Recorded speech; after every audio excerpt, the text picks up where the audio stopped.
नमस्कार मेरे प्यारे दोस्तों, मैं संजय कुमार एसके जी के जी इस चैनल में आप लोग का हार्दिक स्वागत करता हूं। आशा करता हूं कि आप सभी लोग बहुत अच्छे होंगे और मस्त होंगे। तो प्यारे दोस्तों, आज हम स्टार्ट कर रहे हैं खान सर की पॉकेट जीके। ठीक है, इससे पहले एक वीडियो पढ़ा चुके हैं, 2 चैप्टर हम पढ़ा चुके हैं, 2 पेज। ठीक है, 2 चैप्टर नहीं 2 पेज पढ़ाए हैं। आज हम फिर तीसरा पेज नंबर पढ़ाने जा रहे हैं। ठीक है, तो तीसरा पेज आप लोग देख लीजिएगा। देखिए तीसरा पेज है आप लोग दिखा देते हैं कितना, 3 नंबर पेज है। ठीक है, यहाँ देख लीजिए कितना है, 3 नंबर पेज है। ठीक है, तो चलिए 2 तक पढ़ा चुके थे, आज से तीसरा स्टार्ट करने वाले। तो चलिए स्टार्ट करते हैं, ज़्यादा बातें नहीं करते हुए डायरेक्ट हम क्वेश्चन के ऊपर चलेंगे। ठीक है, तो प्यारे दोस्तों, स्टार्ट करने से पहले आपको कहना चाहते हैं कि अगर आप लोग चैनल को सब्सक्राइब नहीं किए हैं तो इस चैनल को सब्सक्राइब करके बेल आइकन घंटी को दबा के ऑल कर लीजिएगा, ताकि आप लोग को जो है पर डे वीडियो आप लोग को मिलते रहेगा समय समय से। ठीक है, तो चलिए स्टार्ट करते हैं, और इस वीडियो को लाइक और शेयर जरूर कर दीजिएगा। ठीक है, क्या इतिहास, पहला क्या, यूनानी रोमन लेखक। क्या है, यूनानी रोमन लेखक। तो क्या है, यूनानी रोमन लेखक। भारतीय स्रोत से हमें सिकंदर के आक्रमण भारतीय स्रोत से हमें सिकंदर के आक्रमण 325 ईसा पूर्व की कोई जानकारी नहीं मिलती, इसलिए हमें यूनानी स्रोतों पर ही आश्रित रहना पड़ता है। मतलब कहने का है कि भारतीय स्रोत से हमें सिकंदर के आक्रमण जो है 325 ईसा पूर्व में की कोई जानकारी नहीं मिलती है भारतीय स्रोत से। ठीक है, इसलिए हमें यूनानी स्रोतों पर ही आश्रित रहना पड़ता है। ठीक है, सिकंदर के समकालीन एक भारतीय राजा सेंड्रोकोटस का नाम मिलता है। मतलब क्या है कि सिकंदर के समकालीन एक भारतीय राजा सेंड्रोकोटस का नाम मिलता है, जो यूनानी लेखकों सेंड्रेबो और जस्टिन ने किया है। ठीक है, चलिए नेक्स्ट, एरियन तथा प्लूट क्या, एरियन तथा प्लूटार्क ने उसे एंड्रोकोटस, क्या है, एंड्रोकोटस एंड्रोकोटस तथा फिलार्क्स ने सेंड्रोकोटस के नाम से उल्लेख किया। ठीक है, चलिए नेक्स्ट, एस्ट्रेबो डियोडोरस प्लिनी और एरियन नामक यूनानी विद्वान क्लासिकल लेखक के रूप में जाने जाते हैं। एस्ट्रेबो डियोडोरस प्लिनी और एरियन नामक यूनानी विद्वान क्लासिकल लेखक के रूप में जाना जाता है। किसका, क्लासिकल लेखक के रूप में जाना जाता है। ठीक है, टेसियस, क्या है, टेसियस यह ईरानी राजवैद्य था। कौन थे, टेसियस जो थे ईरानी राजवैद्य थे, याद रखिएगा। ठीक है, क्वेश्चन आएगा कि ईरानी राजवैद्य कौन थे, तो टेसियस थे। ठीक है, नेक्स्ट, हेरोडोटस इससे इतिहास का पिता कहा जाता है। हेरोडोटस को जो है इतिहास का पिता भी कहा जाता है। ठीक है, कहा जाता है। अपनी पुस्तक हिस्टोरिका 5वीं शताब्दी ईसा पूर्व में लिखी भारत फारस संबंध वर्णन, मतलब अपनी पुस्तिका जो है, पुस्तिका का नाम है हिस्टोरिका। ठीक है, हेरोडोटस ने एक पुस्तक लिखी, उस पुस्तक का नाम क्या है, हिस्टोरिका, है ना। 5वीं शताब्दी ईसा पूर्व में लिखी थी। कौन सी शताब्दी में, तो 5वीं शताब्दी में, याद रखिएगा। ठीक है, इंपॉर्टेंट क्वेश्चन यहीं से मिलने लगा। ठीक है, आप लोग ध्यान में रखते हुए चलिएगा। 5वीं शताब्दी में ये बुक लिखा गया। ठीक है, हिस्टोरिका, कौन सा बुक, हिस्टोरिका। ठीक है, नेक्स्ट, इंपॉर्टेंट क्वेश्चन है और बुक भी इंपॉर्टेंट है, इसीलिए आप लोग पर डे क्लास कीजिएगा। पर डे आप लोग को इस चैनल पे आप लोग को क्लास लिया जाएगा। ठीक है, निर्याकस, निर्याकस आनेसिक्रिटस, निर्याकस आनेसिक्रिटस, अरिस्टोबुल्स, ये सभी लेखक सिकंदर के समकालीन व इनका विवरण अधिक प्रमाणिक व विश्वसनीय था। क्या था कि ये तीनों जो थे, निर्याकस, आनेसिक्रिटस और अरिस्टोबुलस, ये तीनों जो लेखक थे, ये सभी लेखक सिकंदर के समकालीन व इनका विवरण अधिक प्रमाणिक व विश्वसनीय था। इनके जो है सिकंदर के समकालीन ही के आसपास रहते थे। ठीक है, नेक्स्ट, टॉलमी दूसरी शताब्दी में भारत का भूगोल, किसका भारत का भूगोल नामक पुस्तक लिखी। यार दोस्तों, थोड़ा तबीयत बिगड़ा हुआ है, खांसी बहुत ज्यादा हो रहा है और बुखार भी लगा हुआ है, इसीलिए थोड़ा हम कभी कभी खांसी आता है तो वीडियो को स्टॉप करना पड़ता है, लेकिन हम बर्दाश्त नहीं होता है तो खांसी आ जाता है। ठीक है, इससे आप लोग घबराइएगा नहीं, आप लोग को हम जो है पढ़ाते रहेंगे। ठीक है, चलिए, भारत का भूगोल नामक पुस्तक लिखी टॉलमी की जियोग्राफी, क्या, जियोग्राफी पेरिपलस ऑफ द एरिथ्रीन सी नामक पुस्तक लिखी। समझ में आ रहा है, टॉलमी जो है दूसरी शताब्दी में भारत का भूगोल नामक पुस्तक लिखी। भारत का भूगोल नामक पुस्तक किसने लिखा, याद रखिएगा, टॉलमी ने। किसने, टॉलमी ने, इंपॉर्टेंट क्वेश्चन है। टॉलमी की जियोग्राफी व पेरिपलस ऑफ द एरिथ्रियन सी नामक पुस्तक लिखी, है ना।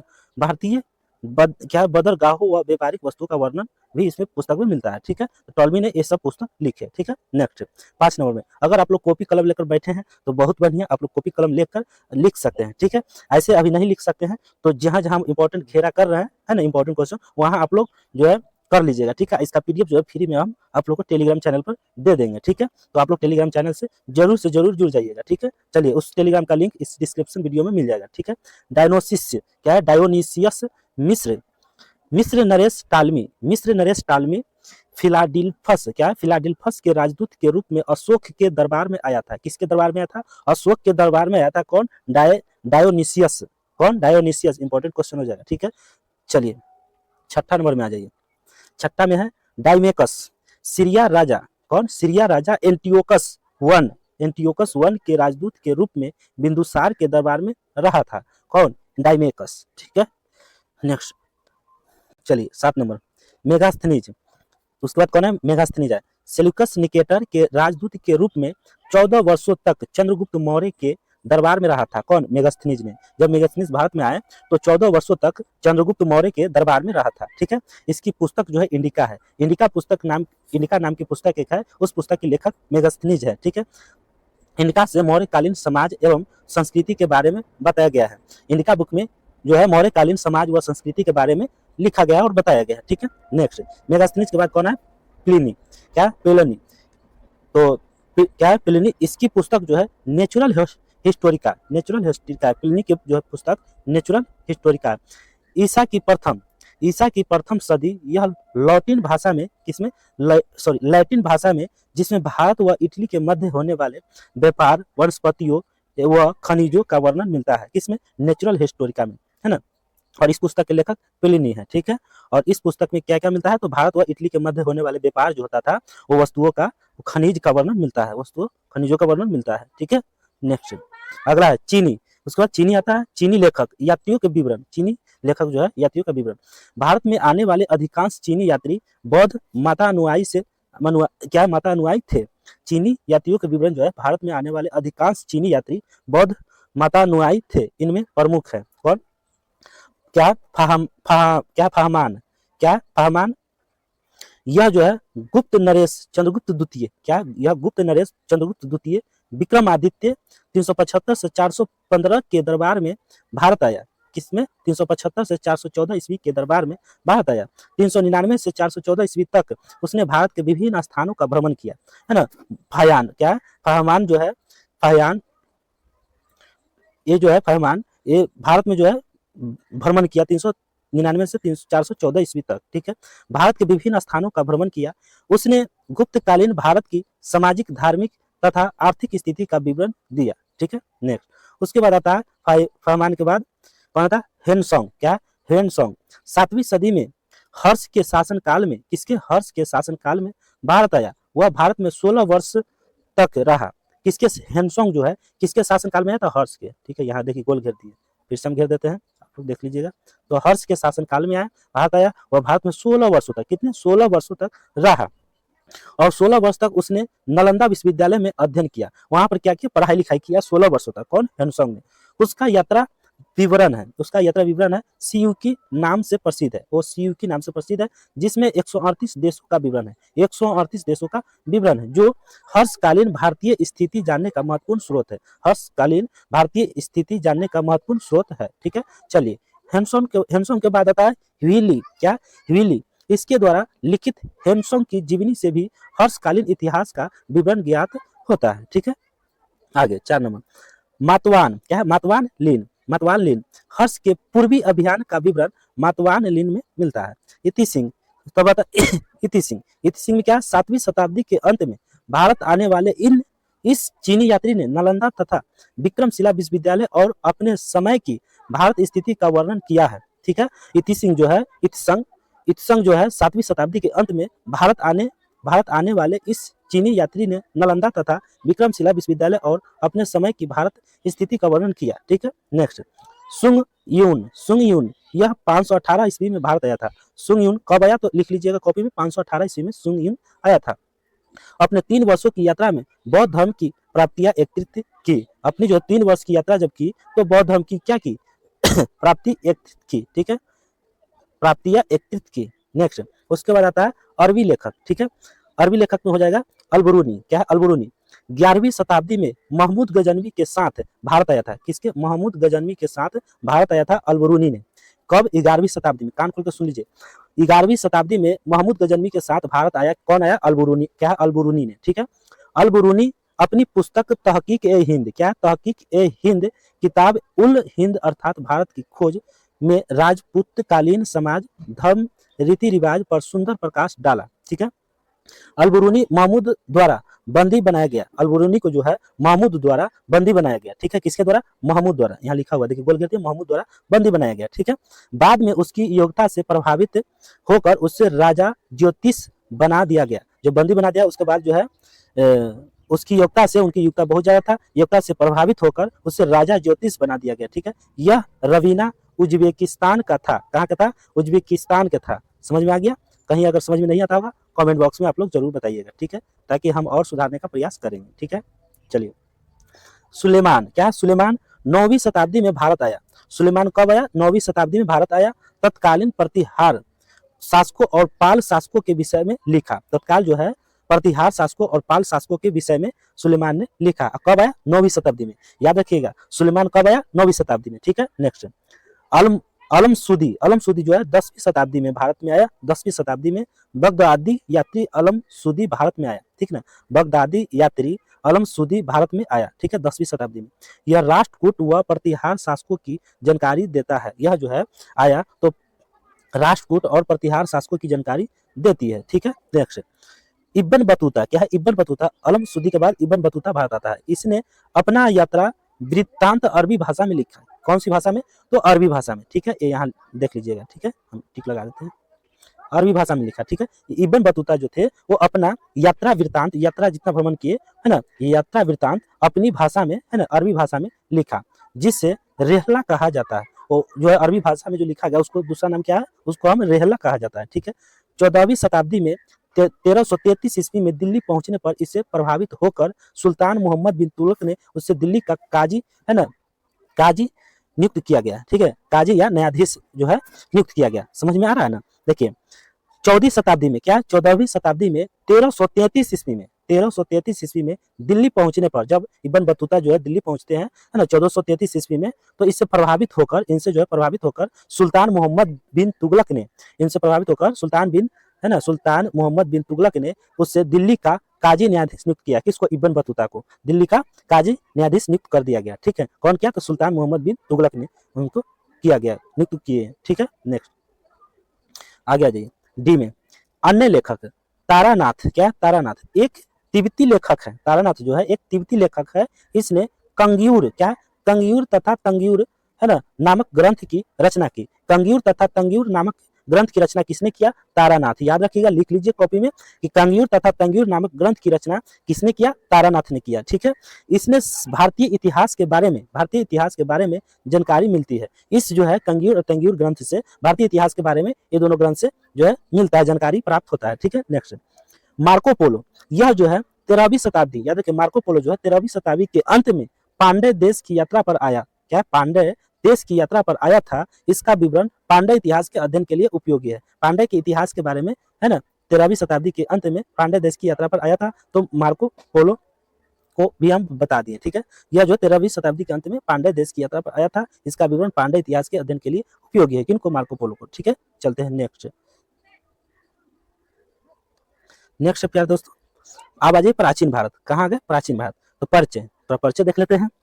अतीत काल की घटनाओं की स्थिति की जानकारी, अतीत काल की घटनाओं की स्थिति की जानकारी देने वाले शास्त्र को ही हम क्या कहते हैं? प्राचीन भारत कहते हैं।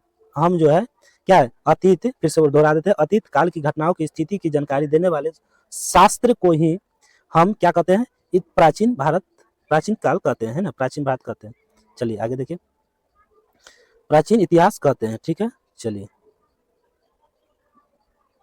आ जाइए, चलिए देखिए, प्राचीन इतिहास कहते हैं तथा प्राचीन भारतीय इतिहास की विशद सामग्री को सार्वजन एवं समझने योग्य बनाने के लिए इतिहासकारों ने इसे 3 भागों में बांटा गया। कितने? 3 भागों में बांटा। कौन कौन? तो प्राग ऐतिहासिक काल, आद्य ऐतिहासिक काल और ऐतिहासिक काल, 3 भाग में बांट दिया गया है ना। प्राग ऐतिहासिक काल, आद्य ऐतिहासिक काल और ऐतिहासिक काल, ठीक है। चलिए आगे, प्राग ऐतिहासिक काल, क्या है? प्रागैतिहासिक काल, ठीक है। इस काल का इतिहास पूर्णतः पुरातात्विक क्या साधनों पर निर्भर है। इस काल में मनुष्य के कोई लिखित, तो क्या है प्यारे दोस्तों? इस काल में मनुष्य के कोई लिखित साधन साक्ष्य उपलब्ध नहीं है। फिर से, इस काल के इतिहास पूर्णतः, क्या है प्यारे दोस्तों? इस काल का इतिहास पूर्णतः पुरातात्विक साधनों पर निर्भर है। इस काल में मनुष्य के कोई लिखित साधन साक्ष्य उपलब्ध नहीं है, प्राग ऐतिहासिक काल में, है ना, इसलिए इसे प्राग ऐतिहासिक काल कहा जाता है, ठीक है। आदि ऐतिहासिक काल, इतिहास का ऐसा काल जिसके लिए लेखन कला के प्रमाण तो है। आदि ऐतिहासिक काल में क्या है? इतिहास का ऐसा काल जिसके लिए लेखन कला के प्रमाण तो है, लेकिन या तो वे अपुष्ट हैं या फिर उनकी लिपि को समझना कठिन है ना, उसको लिपि को जो है पढ़ना समझना कठिन है, बहुत कठिन है। ऐसे काल को आदि ऐतिहासिक काल, है ना, आदि ऐतिहासिक काल कहते हैं। ठीक है, इस काल के इतिहास के लेखन के लिए साहित्यिक एवं पुरातात्विक साधनों का प्रयोग किया जाता है। इस काल के अंतर्गत 2500 ईसा पूर्व से 600 ईसा पूर्व, कितना? 2500 ईसा पूर्व से 600 ईसा पूर्व के मध्य काल का क्या? मध्य का काल कहा जाता है। किसका? मध्य का काल कहा जाता है 2500 से 600 ईसा पूर्व को। ठीक है, समझ गए होंगे। चलिए आ जाइए ऐतिहासिक काल।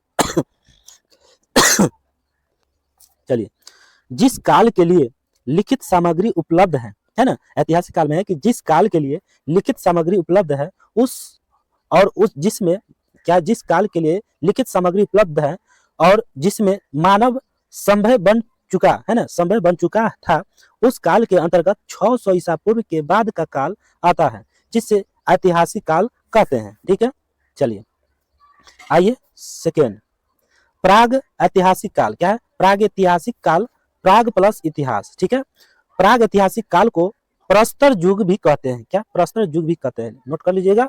तथा भारत में पाषाणकालीन सभ्यता की खोज सर्वप्रथम 1863 ईस्वी में आरंभ हुई। क्या है? भारत में पाषाणकालीन सभ्यता की जो है, पाषाणकालीन सभ्यता की खोज जो है सर्वप्रथम 1800, ये सब लिख लीजिएगा। ठीक है, 1863 ईस्वी में आरंभ हुई थी, है ना। पाषाणकाल की सभ्यता की खोज जो है कब आरंभ हुआ? 1863 ईस्वी में। जब भारतीय पुरातत्व सर्वेक्षण विभाग के विद्वान रॉबर्ट ब्रूस फुट, कौन? रॉबर्ट ब्रूस फुट, है ना, रॉबर्ट ब्रूस फुट ने पल्लवरम मद्रास से पूर्व पाषाणकालीन उपकरण पत्थर की हाथ की कुल्हाड़ी प्राप्त किया। ठीक है, पत्थर की हाथ की जो कुल्हाड़ी जो है वहां से मद्रास से पल्लवरम से क्या हुआ? प्राप्त हुआ। ठीक है, नेक्स्ट तुरान मध्य एशिया। क्या है? तुरान मध्य एशिया में स्थित प्राग ऐतिहासिक मानव बस्ती ऐतिहासिक भौगोलिक क्षेत्र या संस्कृति को संदर्भित करता है। तुरान मध्य एशिया में स्थित प्राग ऐतिहासिक मानव बस्ती ऐतिहासिक भौगोलिक क्षेत्र या संस्कृति को संदर्भित करता है। ठीक है, नेक्स्ट ब्रिटिश भूवैज्ञानिक और पुरातात्विद रॉबर्ट ब्रूस फुट में, क्या है? ब्रिटिश भूवैज्ञानिक और पुरातात्विद रॉबर्ट ब्रूस फुट में भारतीय संस्थान जियोलॉजिकल सर्वे ऑफ इंडिया के लिए भारत में इतिहास, है ना, जियोलॉजिकल सर्वे ऑफ इंडिया, है ना, के लिए भारत में इतिहास पूर्व स्थानों का भू विज्ञान संबंधी सर्वेक्षण किया था, जिसने भारत में इतिहास पूर्व अध्ययन का संस्थापक माना जाता है जियोलॉजिकल सर्वे ऑफ इंडिया को। ठीक है, चलिए नेक्स्ट, विद्वानों का विचार है कि इस सभ्यता का उदय और विकास अति नूतन काल प्लायोसीन एज में हुआ। क्या हुआ? विद्वानों का विचार है कि इस सभ्यता का उदय जो है, विकास अति नूतन काल क्या है? प्लायोसीन एज में हुआ था। ठीक है, नेक्स्ट, अब तक की जानकारी के अनुसार 400 करोड़ वर्ष पुरानी पृथ्वी की 4 अवस्थाओं में से चौथी और अंतिम अवस्थाओं के 2 भाग, है ना, अंतिम जो है अवस्था के 2 भाग अति नूतन, दूसरा आदतन होलोसिन, क्या है? होलोसिन है। ठीक है, क्या है? होलोसिन है। ठीक है, नेक्स्ट, अति नूतन 10 लाख वर्ष से 10,000 वर्ष पूर्व और अगतन युग को आज से 10,000 वर्ष पूर्व आरंभ माना जाता है। अगतन जो है प्यारे दोस्तों, है ना, देखिए 10,000, देखिए अति नूतन जो है युग, अति नूतन युग 10 लाख वर्ष से 10,000 वर्ष पूर्व जो है विकसित जो है आरंभ हुआ था। ठीक है, और अगतन युग को आज से 10,000 वर्ष पूर्व आरंभ माना जाता है। ठीक है, नेक्स्ट आ जाइए।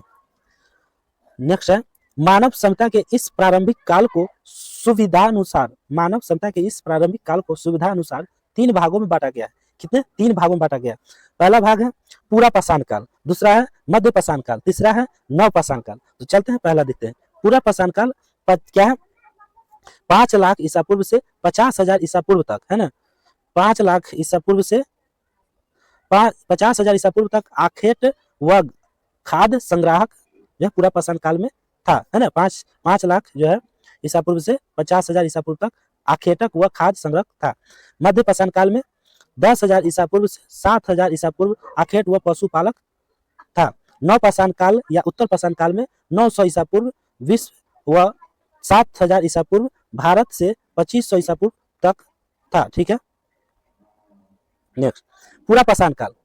प्राग ऐतिहासिक काल का समय 5 लाख कितना है, प्राग ऐतिहासिक काल का समय जो था वो 5 लाख ईसा पूर्व से 2500 ईसा पूर्व तक माना जाता है। प्राग ऐतिहासिक काल का, याद रखिएगा, प्राग ऐतिहासिक काल का समय जो है 5 लाख ईसा पूर्व से 2500 ईसा पूर्व तक माना जाता है। भारत में पूरा पाषाण युगीन युगीन सभ्यता का विकास प्लाइस्टोसिन या हिम युग से हुआ था। किससे, यहाँ घेर देते हैं, प्लाइस्टोसिन हिम युग से हुआ था। ठीक है, पूरा पाषाण काल के मानव की जीविका का मुख्य आधार क्या था, आखेट शिकार था, है ना। पूरा पाषाण काल के मानव की जीविका जो था, है ना, जीविका का मुख्य आधार क्या था, आखेट शिकार था। वो शिकार जंगलों में करते थे, तो उसी को क्या है, खान पान उसी से चलता था। ठीक है, और शिकार ही इस काल में आदि मानव के मनोरंजन का साधन था। इसी शिकार से क्या है, वो मनोरंजन करते थे, खेला उला करते थे, शिकार को मार के खा जाता था इसी काल में, पूरा पाषाण काल में। ठीक है, चलिए, इसका प्रमाण जो है कुल्हाड़ी है, कुल्हाड़ी इसका प्रमाण है। इसी कुल्हाड़ी से जो है वार करते थे जानवर सब पर। ठीक है, हैंड एक्स, विदारनी, क्या कलिवर और गंडासा खंडक का उपयोग, जिसके अवशेष पंजाब की सोहन नदी घाटी से मिलता है, तथा उत्तर प्रदेश के बेलन घाटी, राजस्थान के डिडवाना तथा नर्मदा की घाटी से प्राप्त होता है। समझ में आया, फिर से हम इसको दोहरा देते हैं। देखिए, इसका प्रमाण जो है कुल्हाड़ी है, प्रमाण क्या है, कुल्हाड़ी है। पूरा पाषाण काल का प्रमाण क्या है, कुल्हाड़ी। ये हैंड एक्स थे, विदारनी थे, क्या क्लीवर और गंडासा खंडक का उपयोग, जिसके अवशेष जो है ना, जिसका उपयोग जो है, जिसके अवशेष पंजाब की सोहन नदी की घाटी से मिलते हैं। कहाँ से, पंजाब, भी आए, देखिए यहाँ से घेर देते हैं, यहाँ से देखिए, पंजाब की सोहन नदी से मिले हैं कुल्हाड़ी सब, जितने भी औजार है। ठीक है, तथा उत्तर प्रदेश के बेलन घाटी से भी मिला है, राजस्थान के डिडवाना तथा नर्मदा की घाटी से भी प्राप्त हुआ है कुल्हाड़ी। ठीक है, याद रखिएगा, तीनों जगह से प्राप्त हुआ है। ठीक है, कुल्हाड़ी पहले क्या करते थे, कुल्हाड़ी से ही जो है जानवर को क्या करते थे, वार करते थे, उसी को चीर चार के खा जाया करते थे। ठीक है, नेक्स्ट, कर्नाटक में स्थित होना क्या है, होना सागी से चूना पत्थर, बलुआ पत्थर, डोलार क्या है, डोलाराइट, क्वार्टर क्या है, क्वार्टजाइट आदि पत्थरों से बने पूरा पाषाण कालीन उपकरण मिले हैं। ठीक है, चलिए आगे। ठीक है, यहाँ तक समझ में आ गया। चलिए नेक्स्ट, भीमबेटका क्या है, भीमबेटका कहाँ है, मध्य प्रदेश में। भीमबेटका जो है मध्य प्रदेश की गुफाओं में तत्कालीन मनुष्य के आवास के अवशेष मिले हैं, है ना। मनुष्य के आवास जो रहने वाले हैं, जो आवास मतलब घर होता है, मनुष्य के आवास के अवशेष मिले हैं, लेकिन तत्कालीन मानव आखेट का जीवन जीता था, क्या जीवन जीता था, तो स्थानीय निवास का अभाव था, स्थानीय निवास का जो क्या था, अभाव था। तो भीमबेटका कहाँ है, क्वेश्चन पूछा जाता है कि भीमबेटका किस राज्य में है, तो मध्य प्रदेश में, है ना। भीमबेटका कहाँ है, तो मध्य प्रदेश में, याद रखिए। चलिए आगे, मध्य प्रदेश के नर्मदा नदी घाटी में स्थित हथनोरा गांव से, मध्य प्रदेश के नर्मदा नदी घाटी में, मध्य प्रदेश के नर्मदा नदी घाटी में स्थित हथनोरा गांव से, कौन सा, हथनोरा गांव से 70,000 वर्ष पुरानी, कितना, 70,000 वर्ष पुरानी होमो इरेक्टस, होमो इरेक्टस मानव की खोपड़ी के अवशेष मिले हैं। किसके, होमो इरेक्टस, एकदम इंपॉर्टेंट क्वेश्चन हो गया।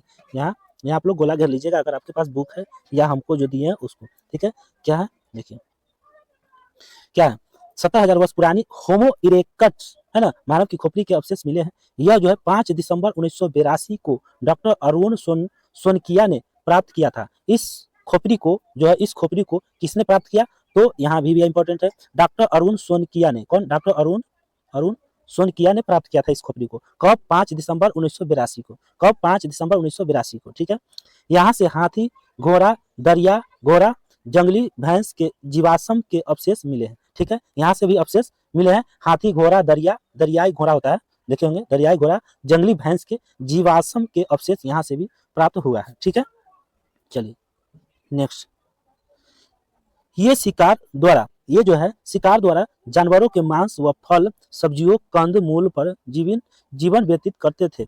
उच्च उच्च पूरा पाषाण युग में ज्ञानी मानव होमोसेपियंस, क्या है, ज्ञानी मानव होमोसेपियंस का प्रवेश हुआ। क्या दोस्तों, यहाँ तक पढ़ लिए कि ज्ञानी मानव होमोसेपियंस का प्रवेश हुआ था। ठीक है, नेक्स्ट, चलिए अब आते हैं हम 4 नंबर पेज पर, कितना, 4 नंबर पेज पर आ चुके हैं। तो चलिए स्टार्ट करते हैं, जूम कर लेते हैं इसको। ठीक है, बने रहिए।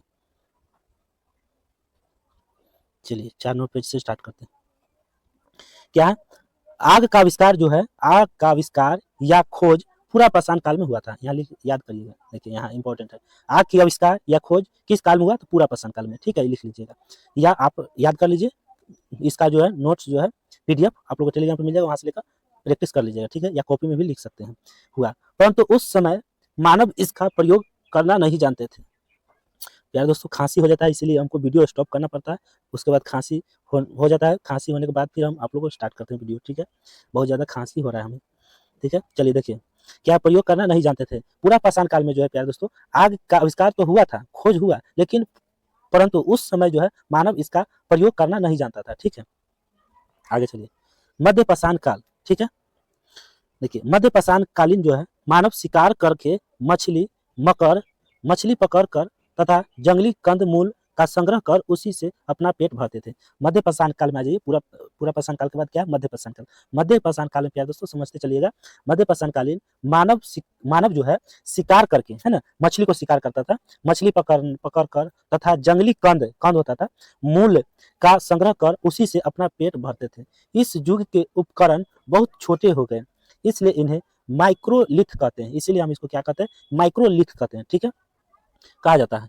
मध्य प्रदेश में आदमगढ़, क्या है? आदमगढ़ मध्य प्रदेश में क्या है? आदमगढ़ और राजस्थान के बागौर से पशुपालन के सबसे पुराने साक्ष्य मिलते हैं। क्या? पशुपालन के सबसे पुराने साक्ष्य किस किस जिले से मिलते हैं? तो आदमगढ़ और कौन? बागौर। ठीक है, मध्य प्रदेश में आदमगढ़ क्या है? आदमगढ़ पड़ता है, और राजस्थान के बागौर जिले से पशुपालन का साक्ष्य मिलता है। याद हो गया है? नेक्स्ट, चलिए नेक्स्ट। संभवतः पहला मानव अस्थि पंजर मध्य पाषाण से ही मिला है। पहला जो है मानव अस्थि पंजर, जो उनका पर का जो है छाप जो है मध्य पाषाण काल से ही मिला है। उत्तर प्रदेश के सराय नाहर तथा क्या मदाहा नामक स्थान से मिले हैं। कहाँ? उत्तर प्रदेश के सराय नाहर से तथा मदाहा नामक स्थान से मिले हैं। ठीक है, नव पाषाण काल अन्न उत्पादक युग। नव पाषाण काल जो था उसमें अन्न उत्पादक युग आ गया। ठीक है, यहाँ पे नव पाषाण काल में अन्न उगाकर वहाँ जो है उस समय मानव जो है खाने लगे, है ना, उसका प्रयोग करने लगे, करने लगे अपने भोजन में। ठीक है, अन्न उत्पादन, अन्न में क्या है? चावल, गेहूं, है ना, सॉरी, जौ और गेहूं का उत्पादन करने लगे। ठीक है, तो चलिए हम स्टार्ट करते हैं। नव पाषाण काल, है ना, मानव में अस्थायी निवास की प्रवृत्ति नव पाषाण काल में हुई तथा उसने सबसे पहले कुत्ते को पालतू बनाया। मानव ने सबसे पहले कुत्ते को पालतू किस काल में बनाया? क्वेश्चन पूछा जाएगा। मानव ने सबसे पहले कुत्ते को किस काल में पालतू जानवर बनाया गया? तो नव पाषाण काल में। ठीक है, याद रखिएगा कि मानव ने सबसे पहले कुत्ते को जो है किस काल में बनाया गया? तो नव पाषाण काल में। ठीक है, याद रखिए, कुत्ते को पालतू बनाया गया।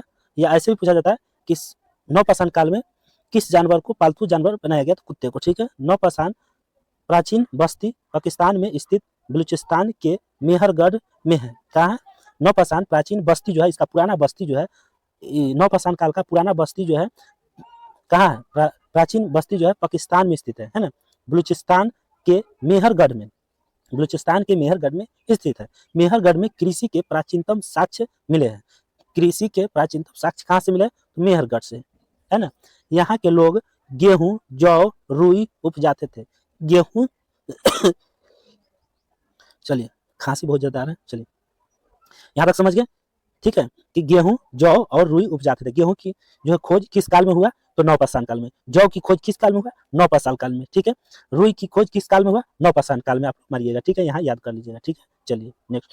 कैसा लग रहा है क्लास? आप लोग कमेंट बॉक्स में जरूर बताइएगा। ठीक है, इलाहाबाद के पास कोल्डिहवा से चावल उगाने का प्रमाण मिलता है।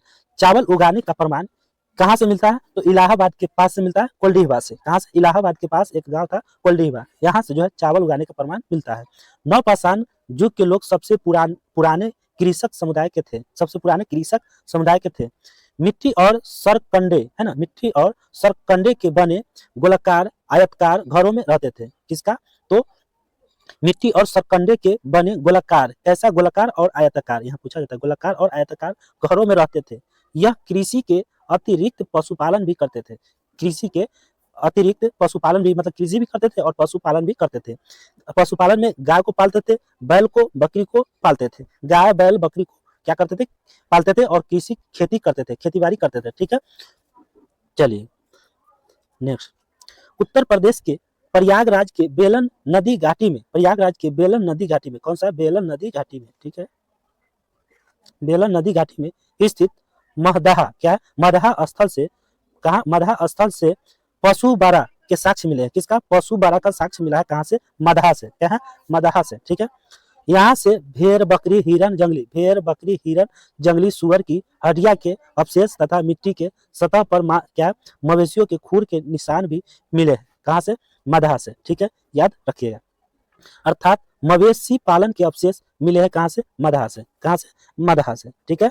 नेक्स्ट नेक्स्ट इस युग के पॉलिशदार पाषाण उपकरणों हथियार का प्रयोग करते थे। मतलब इस युग के पॉलिशदार पाषाण उपकरणों या हथियारों का प्रयोग करते थे। विशेष रूप से पत्थर की कुल्हाड़ी का प्रयोग करते थे। किसका? पत्थर के ही कुल्हाड़ी पहले जो है मिलता था और उसी का प्रयोग करते थे, जिन्हें सेल्ट कहा जाता था। पत्थर की कुल्हाड़ी को हम क्या करते थे? सेल्ट कहा जाता था। इसके अतिरिक्त वे सूक्ष्म पाषाण फलकों का भी प्रयोग करते थे। सूक्ष्म पाषाण फलकों का भी प्रयोग करते थे। ठीक है। नेक्स्ट उसके बाद आता है बुर्जहोम से कई प्राचीन भूमिगत गर्त आवास तथा 5 जंगली कुत्तों और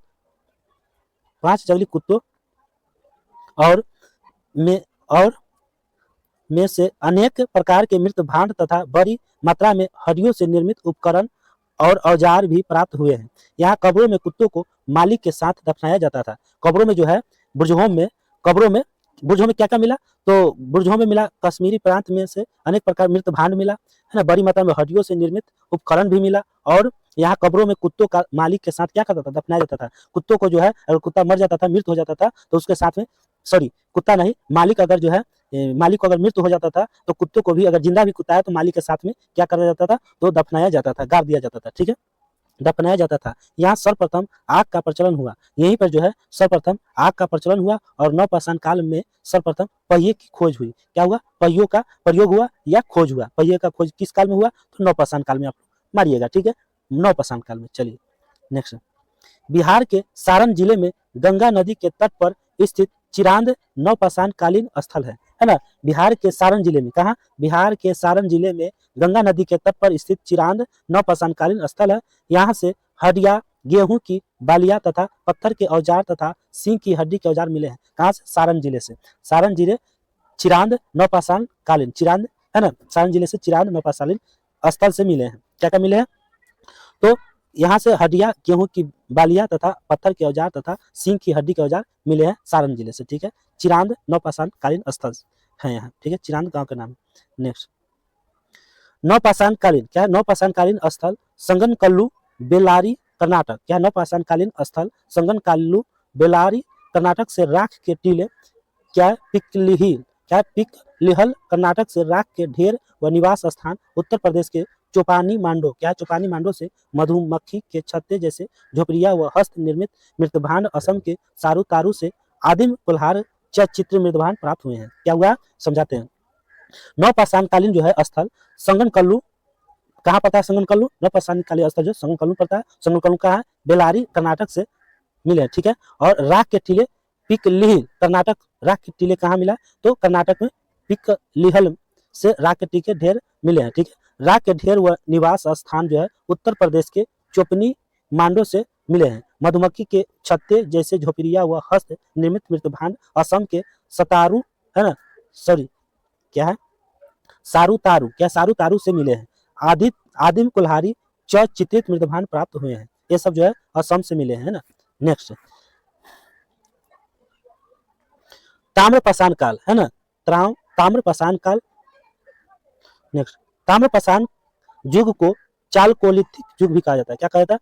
चालकोलिथिक युग भी कहा जाता है। लिख लीजिएगा, ताम्रपाषाण युग को चालकोलिथिक युग भी कहा जाता है। वह ताम्रपाषाण कालीन लोग मुख्य ग्रामीण समुदाय के थे। क्या? ग्रामीण समुदाय के थे और देश के ऐसे भागों में फैले थे जहां पहाड़ी जमीन और नदियां थी। कहाँ क्या थी? पहाड़ी जमीन और नदियां थी।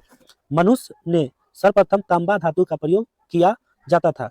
मनुष्य जो है सर्वप्रथम किस धातु का प्रयोग किया? तो तांबा धातु का, है ना, तांबा धातु का प्रयोग किया था। उसके बाद उसके द्वारा बनाया जाने वाला प्रथम औजार कुल्हाड़ी था। प्रथम औजार क्या था? कुल्हाड़ी था। ठीक है, नेक्स्ट,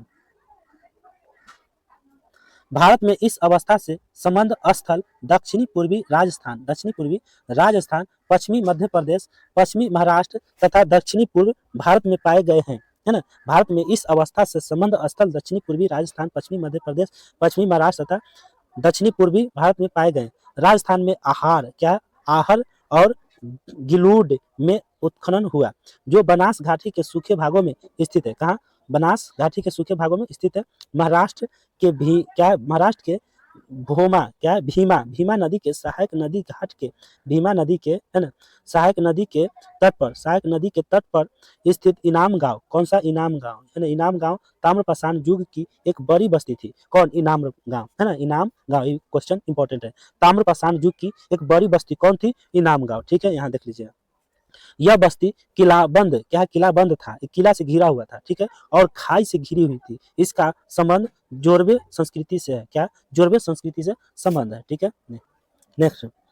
महाराष्ट्र के गोदावरी नदी की सहायक प्रवरा नदी के तट पर महाराष्ट्र के गोदावरी नदी की सहायक सहायक कौन है? प्रवरा नदी के तट पर स्थित जारबे गांव। कौन? जारबे गांव एक ताम्रपाषाण कालीन चालकोलिथिक स्थल है। क्या? ताम्रपाषाण कालीन चालकोलिथिक स्थल है। यहाँ से जारवे संस्कृति के अवशेष मिले हैं। क्या मिले? जारवे संस्कृति के अवशेष मिले हैं। इसका समय काल 1400 ईसा पूर्व से 700 ईसा पूर्व माना जाता है। यह संस्कृति मुख्य रूप से पश्चिमी महाराष्ट्र में विकसित हुआ। कहाँ हुआ? पश्चिमी महाराष्ट्र में विकसित हुआ। इस संस्कृति के प्रमुख स्थल साने गांव, इमाम गांव, चंदोली, जारवे, नासिक, दायमाबाद आदि हैं। क्या है? इस संस्कृति के प्रमुख स्थल कौन कौन है? तो पहला है साने गांव, इमाम गांव, चंदोली, जारवे, नासिक, दायमाबाद आदि। ये सब जो है प्रमुख क्या है? गांव है। ठीक है, नेक्स्ट। ताम्रपाषाण कालीन स्थल नेवसा नेवासा कहाँ पता है? महाराष्ट्र से पटसन के प्रथम साक्ष्य हुआ लाल तल पर काली डिजाइन वाले चाक निर्मित बर्तनों के प्रमाण नवदा टोली मध्य प्रदेश में पड़ता है। नवदा टोली से चित्रित किया हुआ काले मृत भांड दायमाबाद से। क्या? मृत भांड जो है दायमाबाद पड़ता है। महाराष्ट्र में पड़ता है। महाराष्ट्र से कलश सावधान तथा कलश को घरों के नीचे रखने का प्रमाण मिले हैं। दायमाबाद सबसे बड़ा ताम्रपाषाणिक स्थल है। नवदा टोली का उत्खनन का कार्य HD साकालिया ने किया था। याद रखिएगा कि नवदा टोली का उत्खनन किसने किया? HD संकालिया ने। किसने? HD संकालिया ने। यहाँ लिख दी किया था। ताम्रवती राजस्थान से सफेद रेखीय चित्रों से सजे काले मृतभांड मिले हैं। क्या मिले? काले मृतभांड मिले। ठीक है, तो चलिए प्यारे दोस्तों आगे आते हैं। सिंधु घाटी सभ्यता। क्या है? सिंधु घाटी सभ्यता। सिंधु घाटी सभ्यता विश्व की प्राचीनतम सभ्यता में से एक है। ठीक है, सिंधु घाटी सभ्यता जो है विश्व की प्राचीनतम सभ्यता में से एक है। ठीक ना। साधारणतः इसे सिंधु घाटी की सभ्यता कहा जाता है। साधारणतः जो है सिंधु घाटी की सभ्यता और हड़प्पा सभ्यता के नाम से जाना जाता है। इस सिंधु घाटी सभ्यता को हड़प्पा सभ्यता के नाम से भी जाना जाता है। ठीक है, यह विश्व की सबसे बड़ी सभ्यता है। विश्व की सबसे क्या है? बड़ी सभ्यता है। याद रखिएगा। ठीक है, क्या? सबसे बड़ी सभ्यता है। सिंधु सभ्यता को आदि ऐतिहासिक एवं हड़प्पा सभ्यता की कांस्ययुगीन सभ्यता के नाम से जाना जाता है। क्या? कांस्ययुगीन सभ्यता के नाम से जाना जाता है। सिंधु सभ्यता या आदि ऐतिहासिक, इनको जो है कांस्ययुगीन सभ्यता के नाम से जाना जाता है। ठीक है, नेक्स्ट। यह सभ्यता मुख्यतः सिंधु नदी घाटी में फैली होने के कारण यह सभ्यता जो था सिंधु सभ्यता, यह सिंधु नदी घाटी में फैली होने के कारण इसका नाम सिंधु सभ्यता पड़ा। सिंधु नदी घाटी में फैली हुई थी, इसी कारण जो है सिंधु सभ्यता नाम पड़ा। ठीक है, लगभग 2500 साल पहले है ना, 2500 साल पहले ईरानी लोग ने इसे हिंदू मतलब हिंदोस, यूनानी ग्रीक के लोगों ने इसे इडोडस है ना, ईरानी लोगों ने इसे हिंदू या हिंदोस कहते थे, यानी ग्रीक के लोग इसको क्या कहते थे? सिंधु सभ्यता को। तो ग्रीक के लोगों ने इसे इंडोस और रोमन के लोगों ने इसे इंडस कहा था, है ना। वो लोग अपने अपने नाम से पुकारते थे, कहते थे। ठीक है, चलिए सिंधु सभ्यता को। Next, Mesopotamia. क्या? मेसोपोटामिया की सभ्यता सिंधु सभ्यता के समकालीन सभ्यता है ना। मेसोपोटामिया की सभ्यता जो है सिंधु सभ्यता के समकालीन सभ्यता है। यह दजला और फरात, टिग्रिस और यूफ्रेटस नदियों के किनारे बसी सभ्यता है। यह जो है मेसोपोटामिया नदियों के किनारे बसी सभ्यता है। अकारियन, एमोराइट, एलामाइट मेसोपोटामियन भाषा थी। इसकी भाषा क्या था? अकारियन, एमोराइट, एलामाइट मेसोपोटामिया भाषा थी। यहाँ के लोगों सिंधु घाटी सभ्यता को मेलुहा कहते थे। सिंधु घाटी सभ्यता को क्या कहते थे? मेलुहा कहते थे। ठीक है, क्या कहते? मेलुहा कहते थे। सारगोन अभिलेख में सिंधु सभ्यता को मेलुहा कहा जाता था। सारगोन अभिलेख में सिंधु सभ्यता को मेलुहा कहा जाता है। मेलुहा नाविकों का देश है। किसका? नाविकों का देश है। मेलुहा हाजा पक्षी के लिए प्रसिद्ध है। मेलुहा हाजा जो है किस लिए प्रसिद्ध है, तो पक्षी के लिए, याद रख लीजिएगा, पक्षी के लिए। ठीक है, नेक्स्ट है इसका काल जो है निर्धारण रेडियो कार्बन C14 जैसी नवीन विश्लेषण पद्धति के अनुसार सिंधु सभ्यता की सर्वमान्य तिथि 2350 ईसा पूर्व से 1750 ईसा पूर्व माना जाता है। सिंधु सभ्यता का सर्वमान्य तिथि जो है कितना है, 2350 से 1750 ईसा पूर्व माना गया है। नोट, तिथि निर्धारित की कार्बन C14 पद्धति की खोज अमेरिका के प्रसिद्ध रसायन शास्त्री V.N. लीवी ने किया था। V.N. लीवी ने C14 कार्बन पद्धति की खोज की थी। ठीक है, कब किया, 1946 ईस्वी में की गई खोज। ठीक है, इस पद्धति में जिस पदार्थ में कार्बन 14 की मात्रा जितनी ही कम रहती है वह उतनी ही प्राचीन मानी जाती है। जितनी कम रहेगा उतनी प्राचीन मानी जाएगी, इससे ज्यादा रहेगा तो वो क्या मानेगा, वो प्राचीन नहीं मानी जाएगी। ठीक है, जैसे 14 इससे कम जाता तो और प्राचीन माना जाता, 12 जाता तो और बहुत पुराना प्राचीन माना जाता है। ठीक है, चलिए नेक्स्ट, चलिए देखिए 2600 से 1900 ईसा पूर्व, 2600 से 1900 ईसा पूर्व नई एनसीईआरटी के अनुसार, नई एनसीईआरटी बुक के अनुसार इसमें दिया हुआ है ना। 2600 से 1900 ईसा पूर्व बताया गया है सिंधु सभ्यता की विकास हुआ था, है ना। सिंधु सभ्यता का उदय हुआ था, यहाँ उदय मतलब हुआ 2600 से 1900, लेकिन इसका जो है मेन जो है ओरिजिनल ये 2350 से 1750 माना जाता है। ठीक है, चलिए, और 2350 से लेकर 2750 ईसा पूर्व तक सारगौन अभिलेख के अनुसार मध्य एशिया इसके अनुसार जो है माना जाता है। 2350 से लेकर 1750 ईसा पूर्व जो है ओल्ड एनसीईआरटी के अनुसार माना जाता है। पुराना एनसीईआरटी बुक के अनुसार 2350 ईसा पूर्व से 1750 ईसा पूर्व तक माना जाता है। नए एनसीईआरटी में क्या लिखा गया है, तो 2600 से 1900 ईसा पूर्व लिखा गया है। ठीक है, सिंधु सभ्यता का विस्तार जो है क्षेत्रफल में लगभग 13 लाख वर्ग किलोमीटर है।